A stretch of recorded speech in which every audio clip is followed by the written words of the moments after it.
And next up, we have Stan moderated again, and this panel is about consumer protection on the blockchain. So I'd like to welcome our panelists to the stage.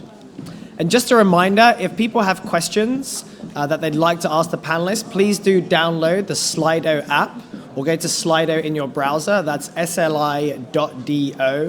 And you can ask questions through there if you log in with the code consensus2015.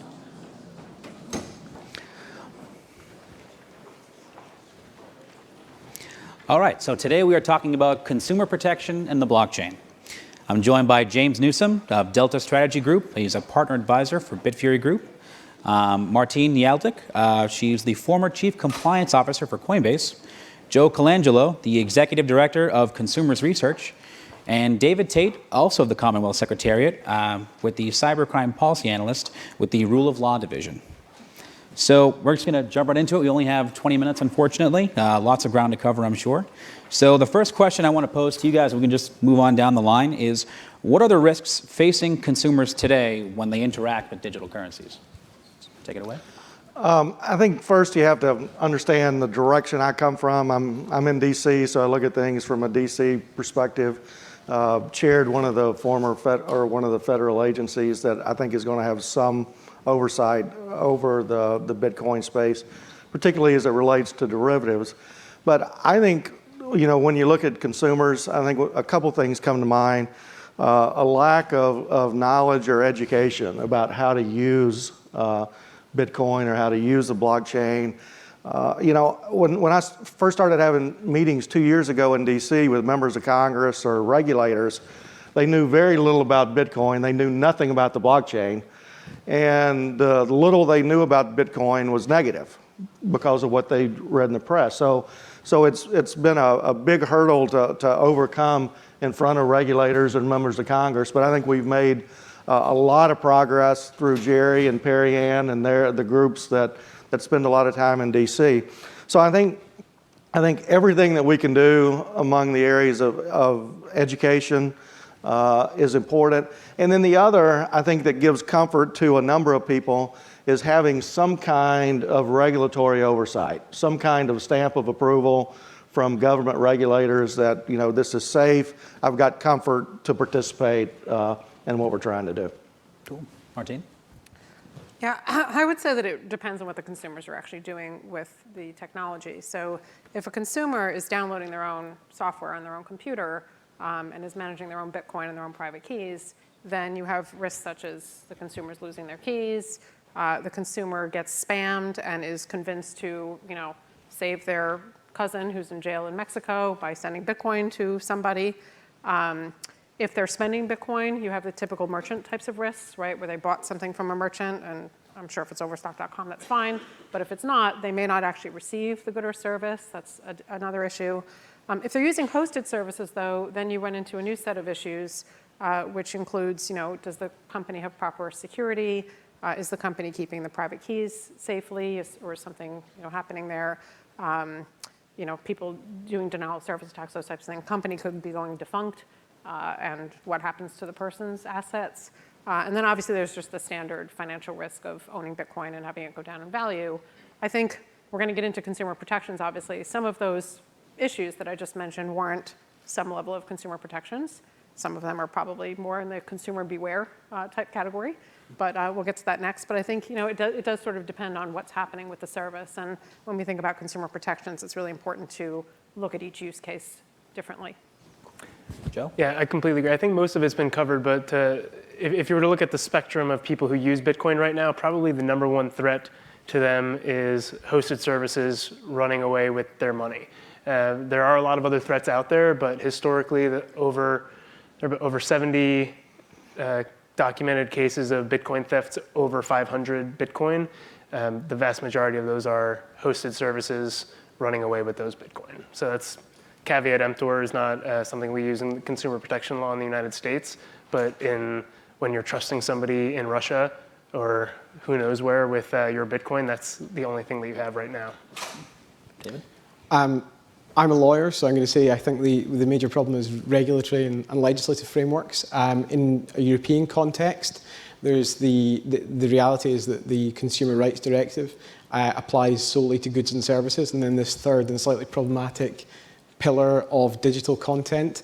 And so there does seem to be an unequal level of protection given to consumers who use fiat currencies as opposed to in purchases online, as opposed to those who are using virtual currencies. So I think that inequality and that disparity can be quite off-putting and perhaps is a reason why consumers haven't taken up and leapt onto virtual currencies and transactions in the way that we might have hoped that they would.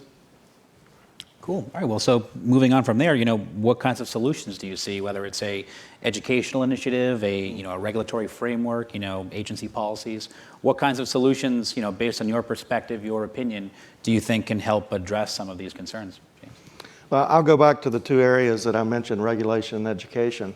As I was on the train coming from D.C. this afternoon, I received a notice that LedgerX, which is applied for registration to the CFTC to become a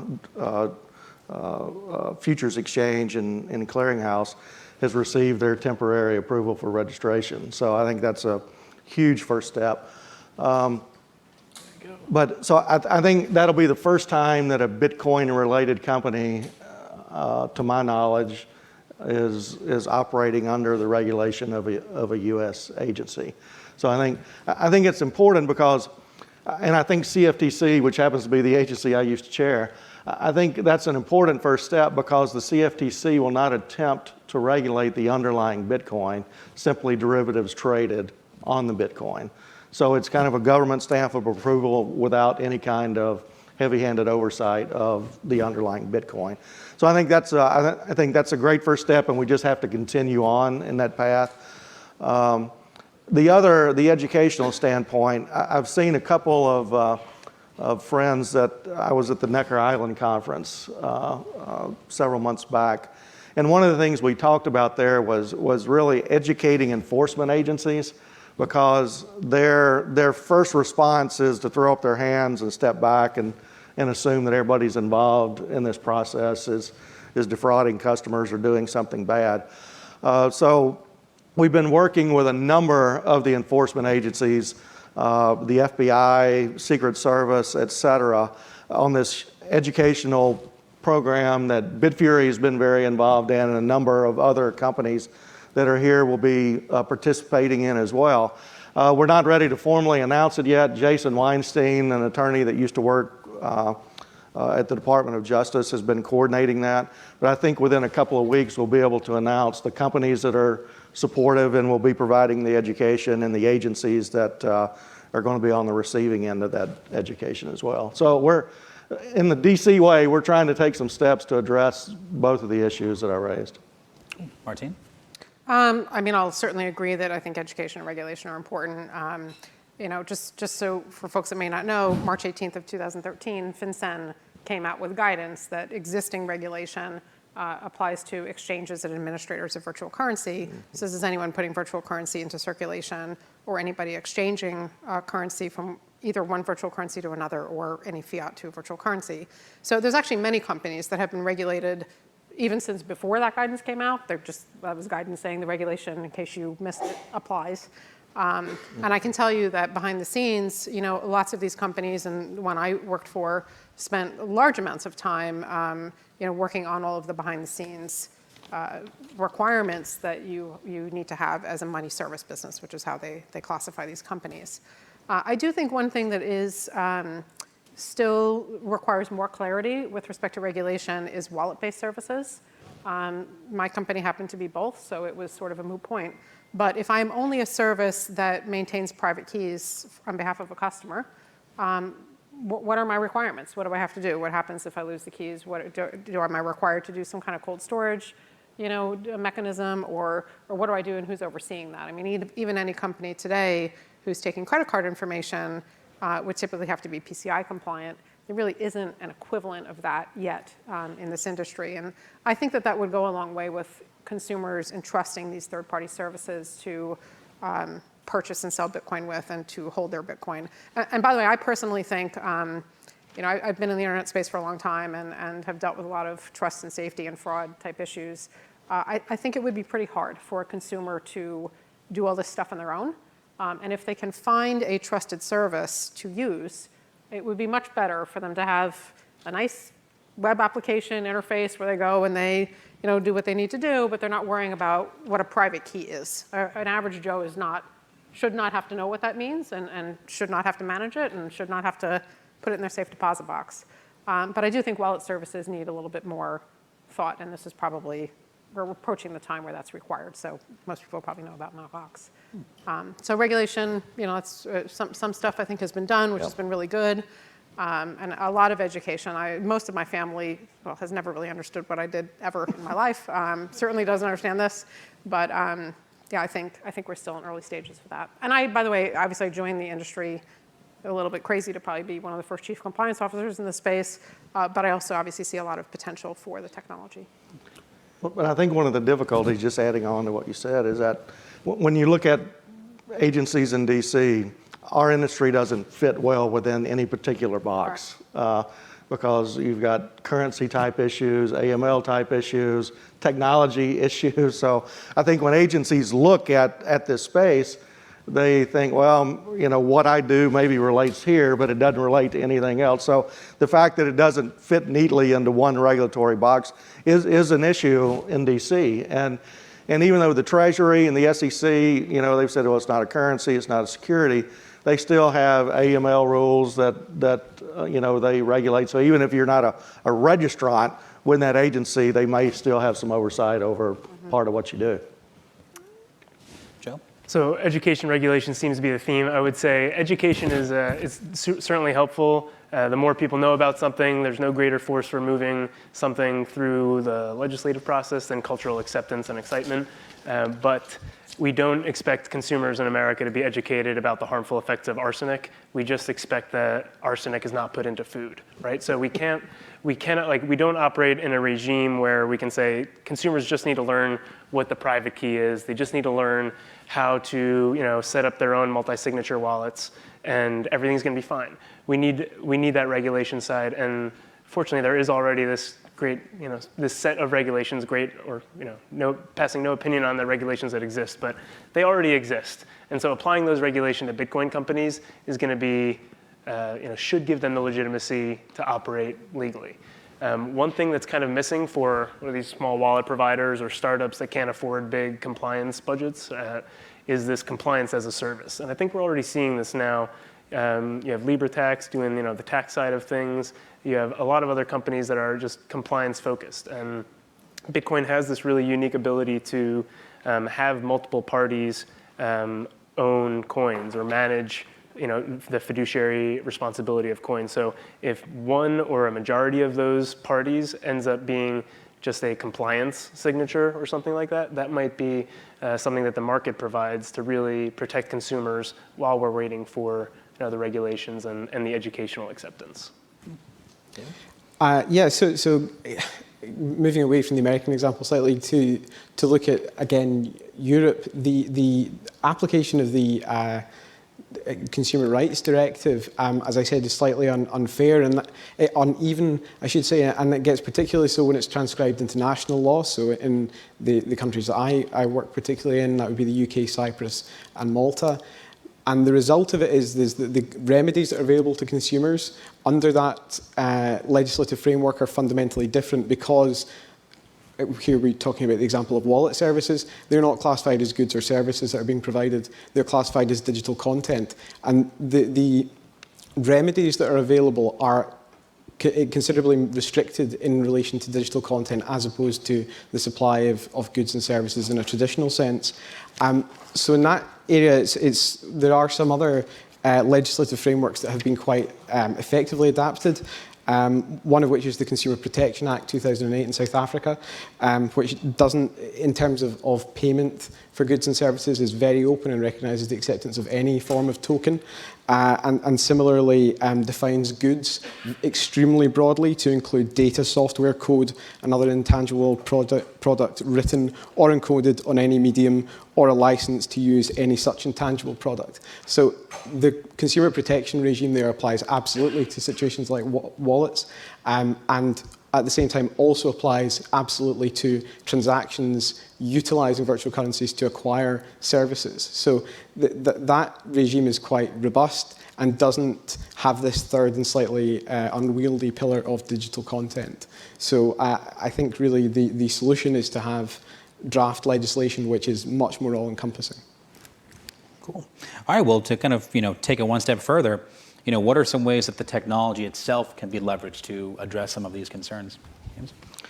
Well, I would, going back to the education example, I'll use a real-life example. When the internet was first developed, and the law enforcement agencies looked at the internet and they saw pornography. And, if we're all honest, pornography is what made the internet famous to begin with.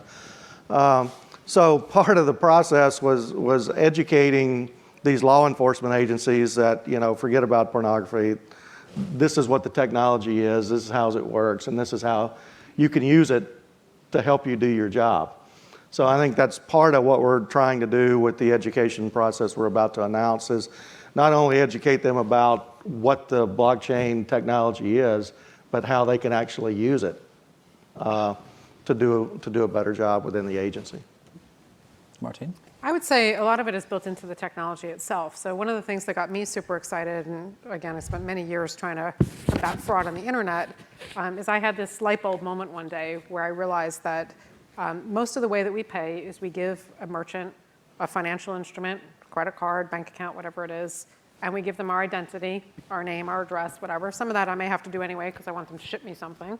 But now that merchant has all the information that they need to A, charge my card again or charge my account again, or if that merchant, maybe they're a great merchant, but they're have an unfortunate situation like a Target, and all my information is stolen, and then we've got a big identity theft problem, and it just goes into a big circle, and people start creating new accounts, and the whole bit.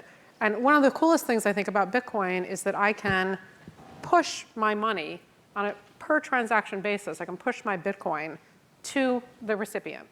So that recipient is not receiving anything that would allow them to take more Bitcoin from me or from my wallet.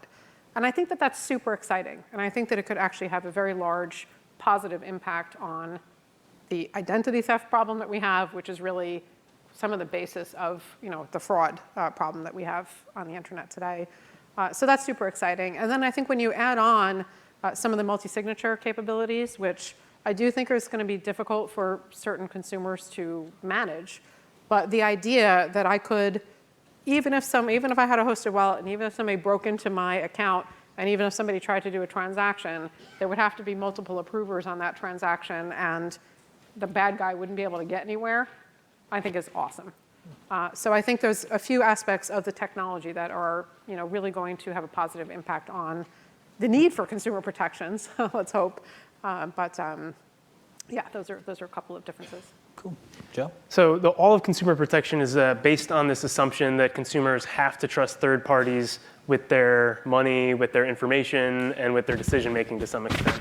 And then the laws are structured so as to make those third parties responsible, inspect them. If they're a bank, they have to do, if they're a public company, if they have to put out reports. If they're a bank, they have to do stress tests. All of these things so that consumers don't have to think about whether these third parties are trustworthy. And Bitcoin and the blockchain really turns that whole assumption on its head. So it says that you as a consumer can actually have complete control over your money. You can have complete control of your information. And you can push it here and you can push it there, or you can program it to stay in one spot for 2 years and only allow 1% out a day. You can do all these things that don't require a third party. And that's kind of revolutionary. So the technology is going to transform the way that business is done. The only question is whether we're going to apply laws and regulations for the existing and previous technology to this new technology, and kind of maybe wag the dog by the tail, so to speak. Cool. Anyway. David? One thing I think one interesting development that's taken place in the UK is that some wallet providers have viewed the uncertainty and consumers' concerns as being an opportunity. So one company, Ellipsis, has started providing wallets which are insured. So insured both against price fluctuations and also against transactions with unscrupulous vendors. And those protections are then backed by Lloyd's, the insurance market, and that goes some way of providing sort of third-party verification that your interests are protected. But the uncertainty there is also providing an opportunity which the market is growing into. So I think that's one very interesting approach that's been taken. Excellent. All right, well, we have, unfortunately, we're out of time. So, guys, thank you very much for joining. I thought we had another minute for questions. So That was quick. yeah, thank you very much for joining me, and thank you, guys.